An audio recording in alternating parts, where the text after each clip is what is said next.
Hi, this is Bruce Dickinson from Iron Maiden, and you're watching Heavy Consequence.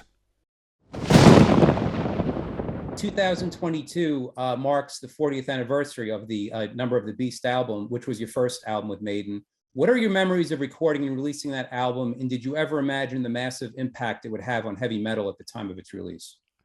I'll answer the last question first. No, we had no idea how big it was going to be, how big the influence was. Um, I think the last album, well, for me anyway, the last album that really was a big influence on me um, before Number of the Beast was when I was a kid. Probably it was probably Rainbow Rising. You know, when you got to hear Ronnie in full throat, and Blackmore playing his pants off, and Stargazer, and you're going, oh my God, this is nobody's done this in metal before. Wow, this is just incredible. Here's somewhere to go. And then Ronnie joined Sabbath, and of course Heaven and Hell is another classic. So I think the Maiden, the the Number of the Beast album offered a kind of a bridge between the two worlds. Uh, and of course, we were very young, and we played very fast, and we were very aggressive, and we were like,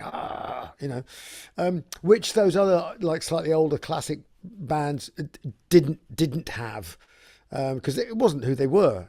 But Maiden was a different animal. We were sort of fierce and snarling and snapping at everybody, and it was great.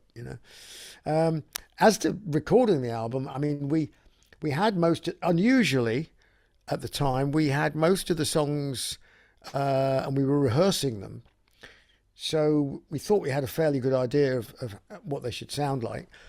Martin, the producer, Martin Birch, turned up for a couple of days at rehearsals and nodded his head and went, yeah, yeah, okay, fine.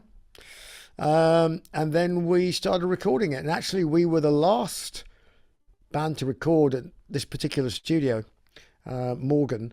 And we were the last band to record on this ancient Kodak mixing desk, but no automatic faders, no computers, nothing, all on 24-track magnetic tape. So a mix was start at the beginning, and you better get everything right until the end of the track. Otherwise, you've got to go over and do the whole thing all over again. So there'd be like 3 or 4 pairs of hands all doing little moves on the faders at different times. I did most of my vocals in a dilapidated kitchen. So it had been stripped out, and there was nothing in there except a load of wet plaster on the walls and me. To say there was a natural echo would be an understatement. So that was me in there.